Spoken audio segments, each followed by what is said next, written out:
ရင်ကြောင်းရင်ကျဲခွဲဖလပ်လန်နွဲလေလူဖလပ်လန်ကေကြတူဖလပ်လန်နွဲလေဖလပ်လန်ကေလိုက်တူတို့ရောကလူတို့ရောကလူ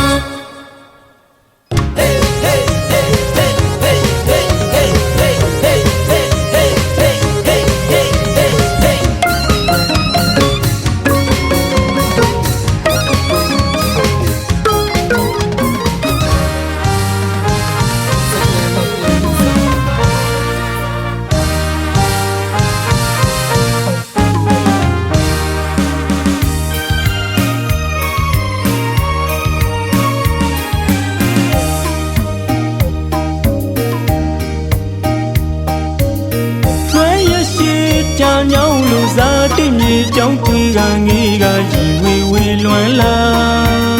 တို့တွေတူကစားခဲ့တဲ့ရွာလန်းကတမရဲ့ရိမ်မာဒီလိုဆိုကစားမိုးလေးမမိုးနိုင်မှာ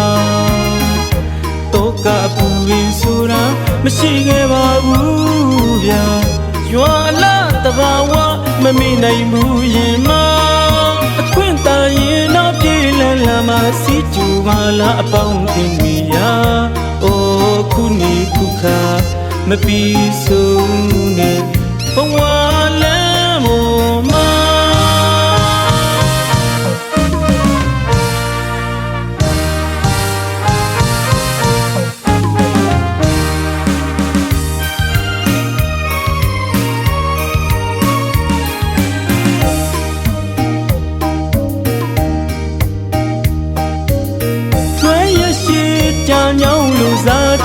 ကြောင်းတွေကငေးကရီဝေဝေလွမ်းလာ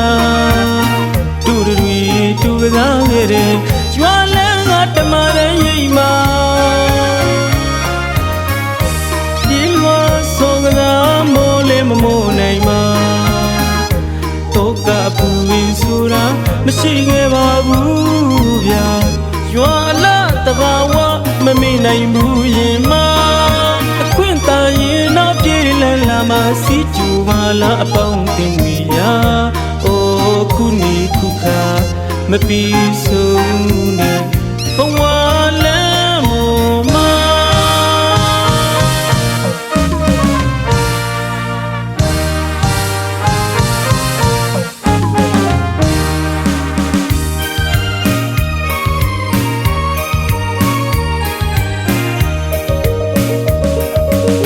ဘဝဆူဒီမ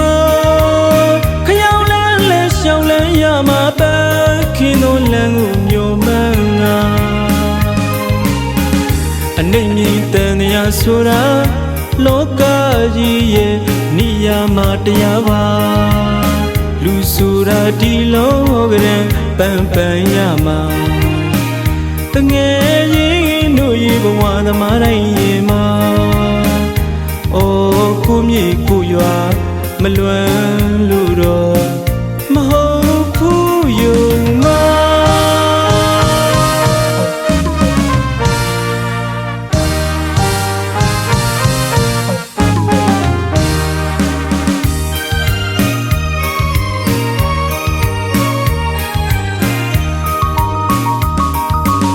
ဘဝဆူဒီမခရောက်လန်းလဲရှောင်းလန်းရမှာပဲခင်းတို့လန်းကိုမျိုးမန်းငါအနေမြင့်တန်ရာဆိုတာလောကကြီးရဲ့နေရာမှာတရားပါလူဆိုတာဒီလုံးကရင်ပန်းပန်းရမှာ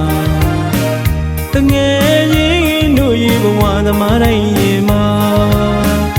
အိုးကိုမြေကိုရွာမလွမ်းလို့တော့မဟုတ်ဘူးယုံမ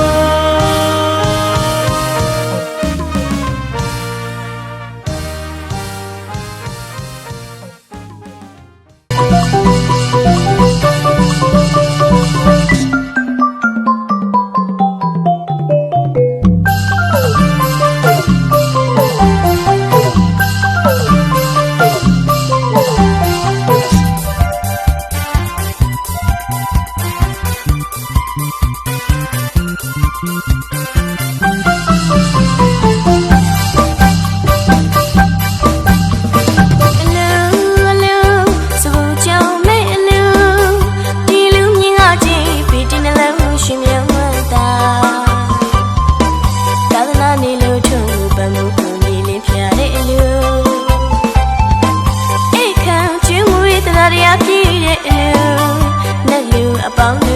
တို့ခုံမေ့လူအိတ်ခံကျွေးမွေးတရားတရားပြည့်တဲ့အလူ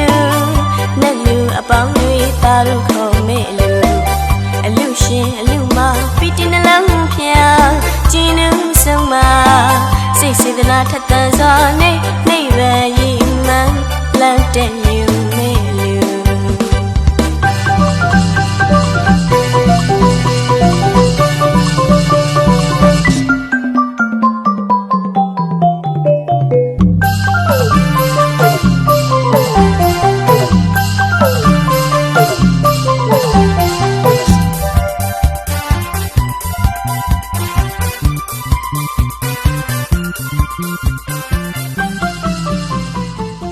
လူရမ်းမှာကုစုတူရမယ်နော်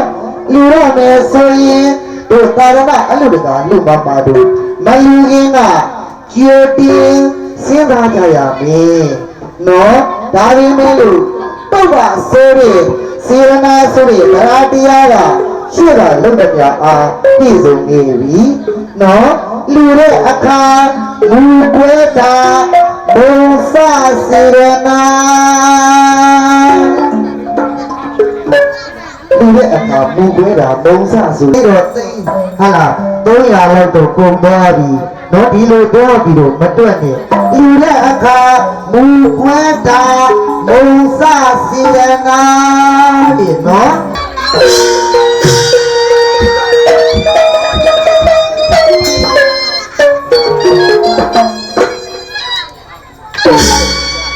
ဝေဒလာမရတဲ့ရစေတဲ့ရဆောင်အလူရရှိလာရဆောင်ဘာလို့ခေါ်ရအမြောင်းလာ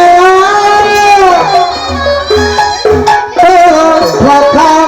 ဝေရောတောင်းပေလာတော်လေတော်လေထွက်ခါဝေရောတောင်းပေလာမလီကညာအတိဘုရား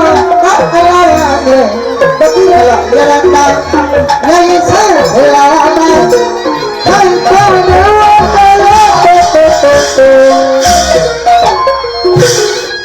စာဘာ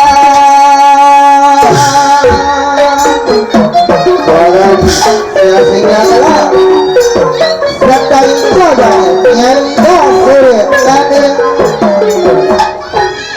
ဝေဒအလားမရတော့တိတ်ပြောစေတော့ရဆောင်မအလေးရရှိလာရတာရင်ဘာရမီဖေရရအမြောင်းလာတော့ထွက်ခါဝေနာတော့တေလာတော်လေကလီထွက်ခါဝေနာတော့တေလာဘရီကညာအတိဘုရားဘာအလားတော်နေတမီအလားရရနာရေဆိုင်ဒူလာမခိုင်ပါနေဝဲစာ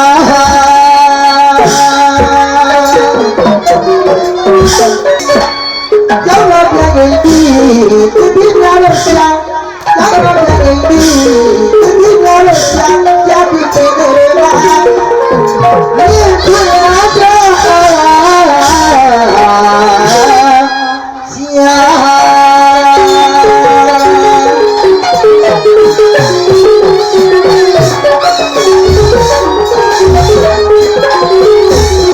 မေဘုရားဆလူဆောလေဘယ်လိုချမ်းမို့တဲ့ကိုင်းနာဒါကတော့ကောက်ပိုင်းစခန်းကြပေါ်ဗျာနော်ဇက်တော်ကြီးမေဘုရားဆလူဆောလေဘယ်လိုချမ်းမို့တဲ့ကိုင်းနာလူကြီးဆလူရကလေးကောင်းမော်တင်ရှင်းတော်လေးလာမဆွဲတယုံဆိုချိန်ကလေးလာမကိုင်းရင်ပြီးတော့အလောင်းတော်ကြီးနဲ့ပါတို့တတိတို့တော်ရဲမတတိများဖွင့်ရှင်းတမီးတော်မြင့်ဆက်တော်လေးအတိတ်နမိတ်ကမကောင်းဘူးလေနော်ညခုံးရများလုံးနေတာလုံးတယ်လောက်ပါကောကြောင်တင်နာမကျင်းရခဲ့အလောင်းတော်ကြီး တားနဲ့ဒီစူရနာပုံသားရဲ့လက်ကိုရေစက်ချလို့လိုလိုက်ပြီနော်ဒါကြောင့်တားနဲ့သမီးစူရနာပုံသားကြီးရဲ့လက်ရောက်တော့စူရနာပုံသားကြီးရဲ့ကျိုးတွေနဲ့အလီလီပုတ်တော်ပြီးတော့ရည်နခါခေါ်ဆောင်လို့တော့တားနဲ့သမီးကအော်ရာမေမေဖျားမေမေဖျားအမလေးပုံသားကြီးရိုက်တယ်တားနဲ့သမီးမကဲနိုင်တော့ဘူးလားအဲ့ဒီဖခါတလဲလဲနဲ့ဟိုအလောင်းတော်ကြီးကိုရှေ့ပေါက်ကိုတားနဲ့သမီးရိုက်တာနှက်တာမြင်တော့ကျွတ်တို့အလောင်းတော်ကြီးဝေတရမင်းတရားကြီးကတားသမီးကိုချစ်တဲ့စိတ်အာတော်တရားကအဲ့ဒီနေရာမှာ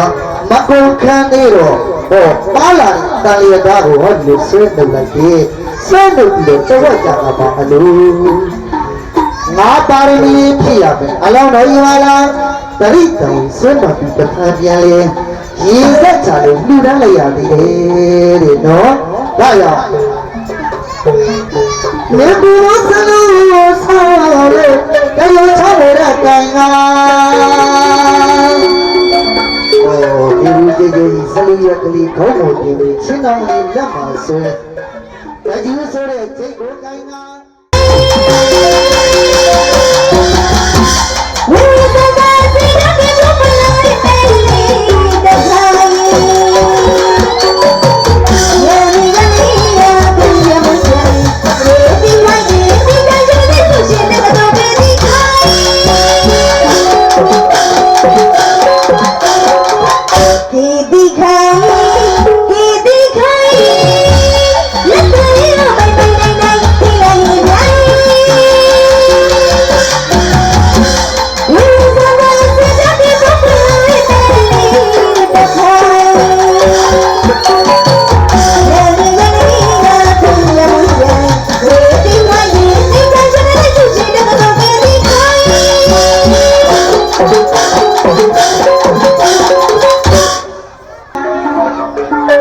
ဇယံဘောဇယံတို့ယတိတပိဇယံပတိ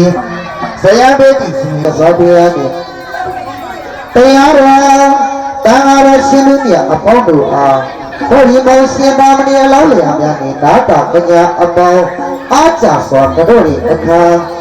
အယူလည်းတမျိုးမတူတဲ့ကျွန်တော်လူငယ်စိုးသူဝင်ကနဝေအလင်းအားဆက်ပရမေတခေဘဂဝါမြတ်စိတ်နဲ့တဲ့အရှိပေခံတော်သူကြဆိုဘုရားတရားတန်ခါရတနာမြတ်တို့ဘုရားတရားတန်ခါရတနာမြတ်တို့မှတို့အားသို့တို့ရင်ခါပြီဒီဘုရား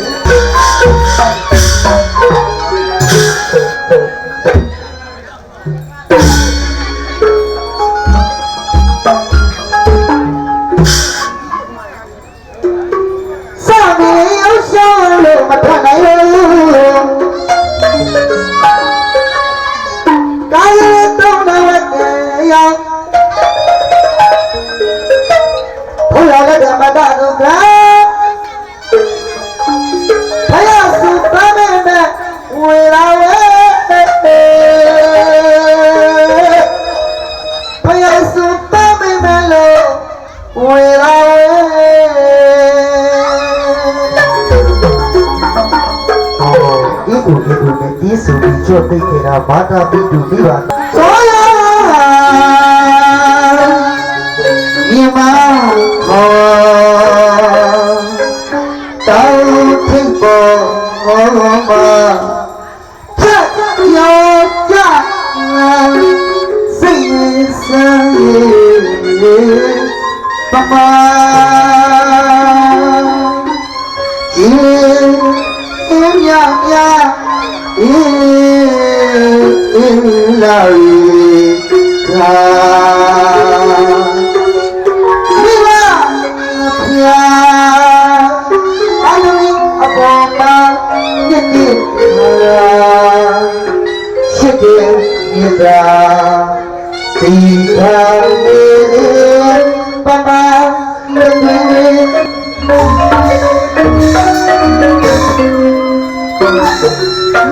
မိဖာရင်ပြာအဘကပေါ်မှာမိမလာလာမိတာဖာအယောက်လာတာပါချစ်အားလေချစ်တော် တင်းချစ်ပြီးပါဒီလိုပေါ့ယခုတော့ကြောင့်ကြည့်ရရှိပြီးတော့အတွင်းမှာနေထိုင်ကြတော့တော့ကြည့်ရအခါတော့မှာရာဇဂိပြည်ကြီးကိုဖျားရှင်လက်ထက်တော့အခါတော့မှာအောက်ချုပ်ခဲ့ခါနာချေတူပါလေမင်းရဲ့ဆံရထားရရခါနာတင်ရရုပ်ဆုံးရဲ့ထွက်ငရဲ့အတွင်တွတ်ပါလေ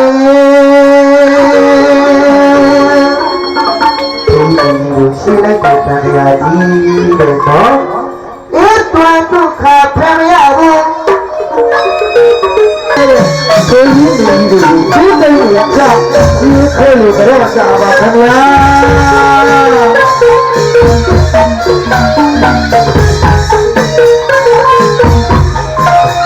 ဒီနေ့မကသိထားပါဘာမှမမြင်ပါဘယ်ရောက်နေတာဘယ်သွားရအယပါပေကုဇေပြောင်းနေလာ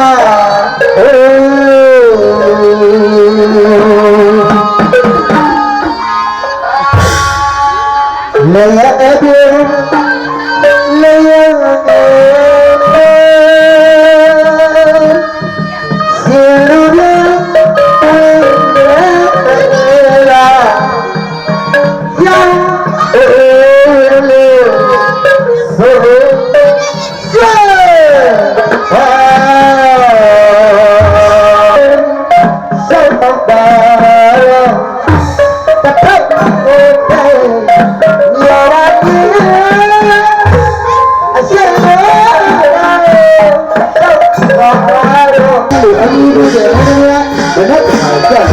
ဆုံးဖြတ်ချက်ပြီးတော့နော်လိုက်ပါခုဆိုတက်ပြီးတော့ရပါမယ်နော်ဘုရားဖန်နဲ့မတာပိတော့အဲ့ဒါလည်းအာရိယာဆရာဘုရားဖန်နဲ့မတာပိတော့လည်းပြရအာရိယာဆရာဘယ်ဒီကအရာအကြရာကုသမာဘုရားကတော့အရာအကြရာကုသမာဒီဝါဒဆရာရတော့ဘာလဲဒီရတာအဲ့ဒီနဲ့ဆရာရအောင်ပါကြည့်ရတယ်ရလားဆရာကဒီလိုဦးဇင်းကြီးရတာပါလားကလူမမတော်ဘာကိုတိတိတော်ကာထာကေဣတိပိတောဘဂဝါအာရတမတဗုဒ္ဓောဘိဇာသနာတဏ္ဍနောတိတောလောကဝိဒီအတုတရောပုရိသဓမ္မတာရတိတထာရိဝမနုဿာနံဘုဒ္ဓောသနဝါရိအနုကဘောမှာဘာတုတ်တဲ့စိတ်ကြောင့်ဒီတုတ်ထိတ်ဆရာဟိုရေရင်ပြမ်းပါပဲကွာဒီအခက်မင်္ဂလာဒီအတူတူပြေကိုရောသားများကရေကင်းဆိုတာမတော်ဘူးကအမေ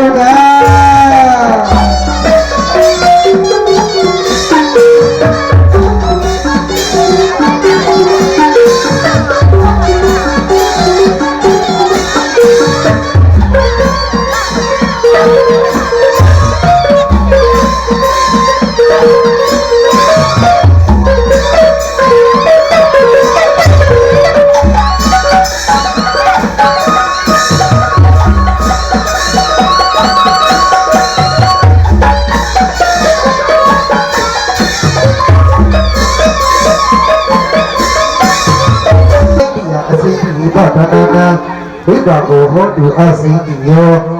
နတ္ထိမေတရဏယဗုဒ္ဓမေတရဏသရဗုဒ္ဓတရဏကိစ္ဆာမိသရမိဇိဟိတဗုဒ္ဓယေတိကပစ္ဆဝုဇိနအစိမ့်တိယောခယယောတုအာရယောဝိနာတုယယအိသပပိစ္ဆတုပါ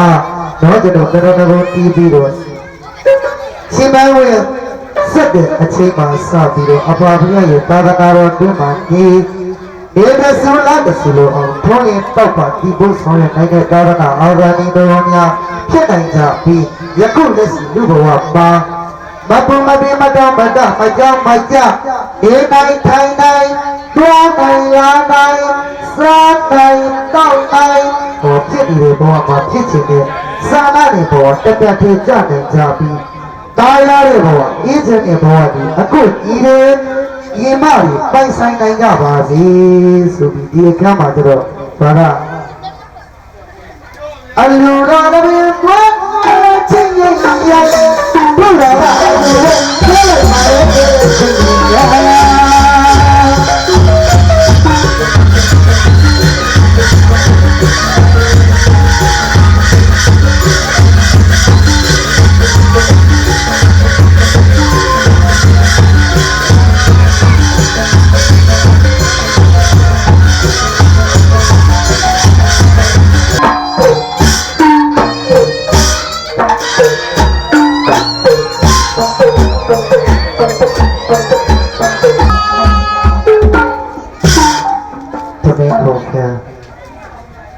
သမီးကတော့ဘာကြောင့်ခွင့်ရတယ်လဲတချို့ရဲ့ဒီတာတွေကပြီးကြတယ်နော်ဒီလိုတချို့ရဲ့ဒီတာကသမီးဘာကြောင့်ခွင့်ရတယ်လို့ပြီးတော့ဟာလာစာပါဆိုလို့ဒီပါတဲ့ဒီလိုကပြောကြအမှန်တကယ်တော့ဒါရိုးရိုးကြည့်ရင်ရိုးရိုးသမီးပေါ့နော်တကယ်တော့ဆေးရဆိုရင်တပိုင်းသားရဲ့အထောက်အထားနဲ့ကြည့်မယ်ဆိုရင်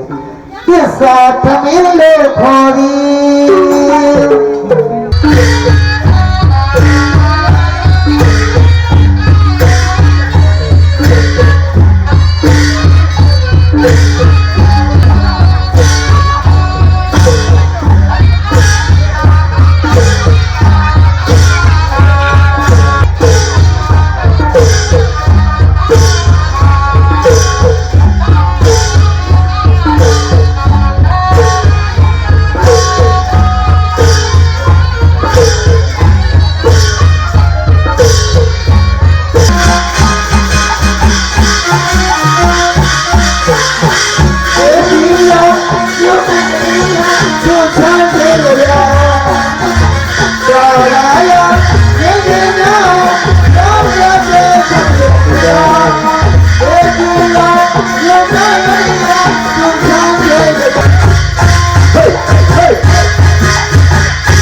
အနုတကအနုပါညာကဒီနေ့မှာတော့ယေရနာ၃ပါးနဲ့အနန္တောနန္ဒ၅ပါးဥထိပ်ထားပြီးတော့လူတာညာမင်းတစ်ပါးကအတုတကရ9000ရရဲ့9000ရမှပြန်ခဲ့မရရင်ပြန်ခဲ့တဲ့ဒီဘက်ကညာမင်းကလည်းအလူမာကြီးက9000ရမှပြန်ခဲ့မရရင်မပြန်ခဲ့တဲ့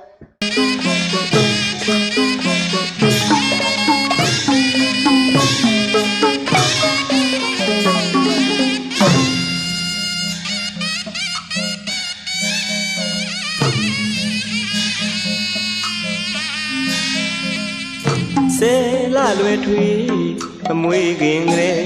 ကရင်သွေးလေးကြည်လာရဲ့ရှင်သာမဏေမှုယူရတော့မယ်တွေးလို့တဲ့ဤခဲ့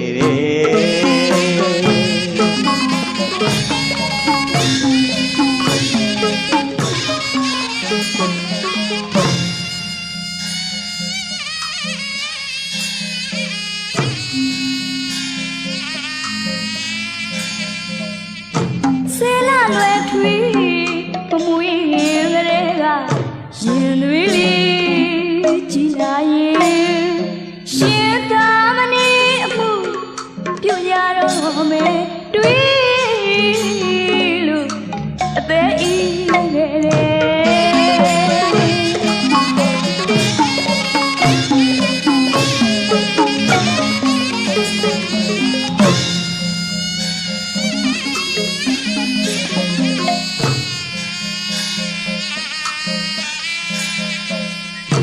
ဝါလက်နှလုံးအခုံးလက်နဲ့တည်အရွယ်ကအေးမြမြနူယူငိုးရဲ့တိတ်စီဖို့မအိမ်မနေပြူစုယူရခဲ့တယ်ကွယ်သားလေးကာမွေးထွေးပိုင်လို့ဖြစ်ကြည့်ရင်လား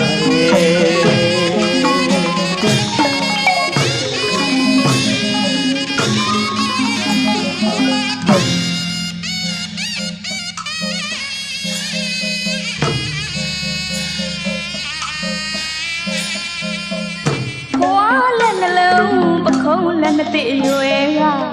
အေးမြမြနူယူအငိုးရဲ့တိတ်စီကိုမအိမ်မနေပြူစုယူရခဲ့ကွယ်သားကလေးတအားမွေးထွေးပိုင်လို့ဖြင်းကြည့်ရင်လား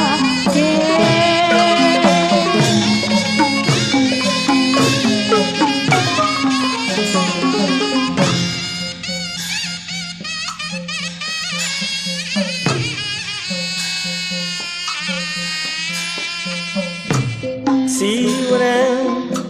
ပတိသေးဝါမီ ရှင်ပြရဒီရရနာချီရနာသစ္စာပြသာသနာတော်ကိုသိရှိအောင်ပြုအတွက်ဒုက္ခ တိုင်းဆာလာယုခတ်ရစေ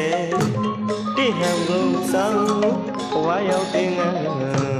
စင်မြမကွဲ့သားရဲ့ဒီရှုလို့ဝနိုင်လေ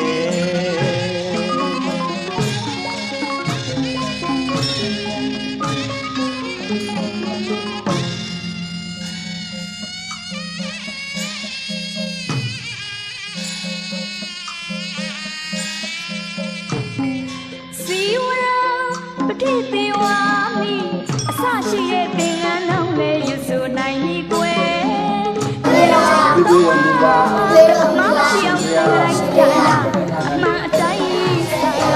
ရုပ်လာကြ သားကြီးရှင်ပြပြီလို့တီးလိုက်လိုက်ဆုံးပီတိသောဘုံကျွေ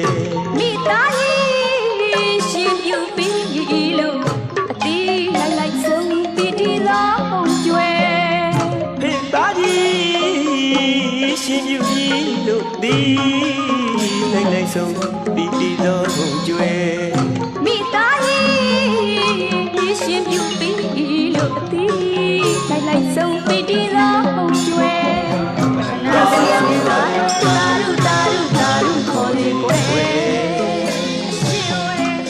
ကြောက်သွားလို့အနောက်ကိုညော်လိုက်ရင်အရှိဝဲရောက်ပါလေအနောက်ကိုညော်လိုက်ရင်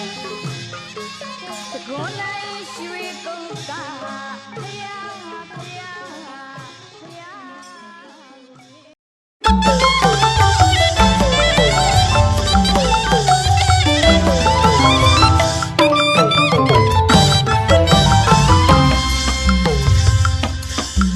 လူကြီးအောင်ပါပြီလူတော်ပဲကြီးအောင်မြင်ခဲ့ပါပြီလူကြီးအောင်ပါပြီလူတော်ပဲကြီးအောင်မြင်ခဲ့ပါပြီဒါသာမိုးလေးရွာသွန်းဖြူတဲ့ဒီလူပွဲတော်မဟာကြီးအောင်ပါပြီတမင်ချောင်းစိတ်တောင်းကြကြအောင်မောင်တီလူတဲ့ဒီနေ့လူတော်ပွဲကြီးအောင်မြင်ပါပြီ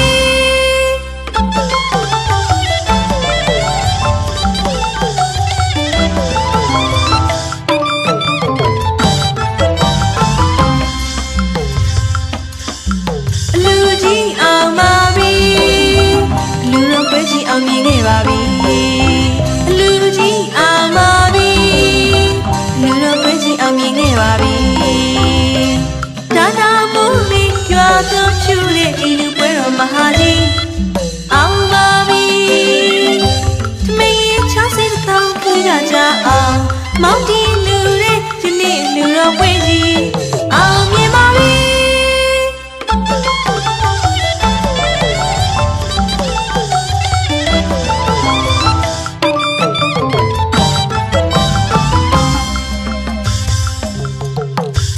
ပြုသည်များဒါနာခုပါကကိုရေစက်ချမြဝေ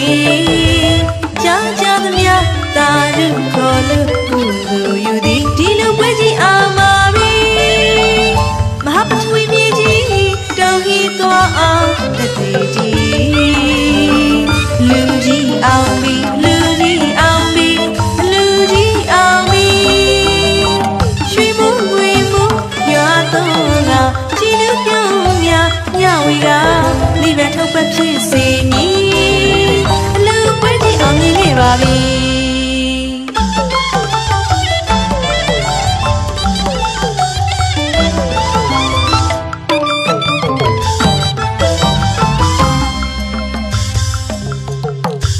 ပြုသည်များဒါနာခုပါကကိုရေစက်ချမြဝေ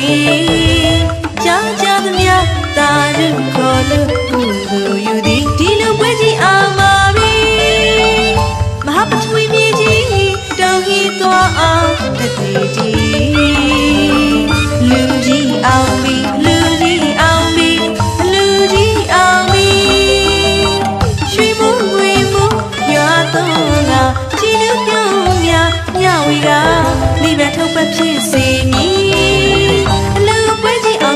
ပါပြီမိဘထုတ်ပတ်ဖြစ်စေမည်အလူပွဲကြီးအောင်မြင်ခဲ့ပါပြီမိဘထုတ်ပတ်ဖြစ်စေမည်အလူပွဲကြီးအောင်မြင်ခဲ့ပါပြီမိဘထုတ်ပတ်ဖြစ်စေ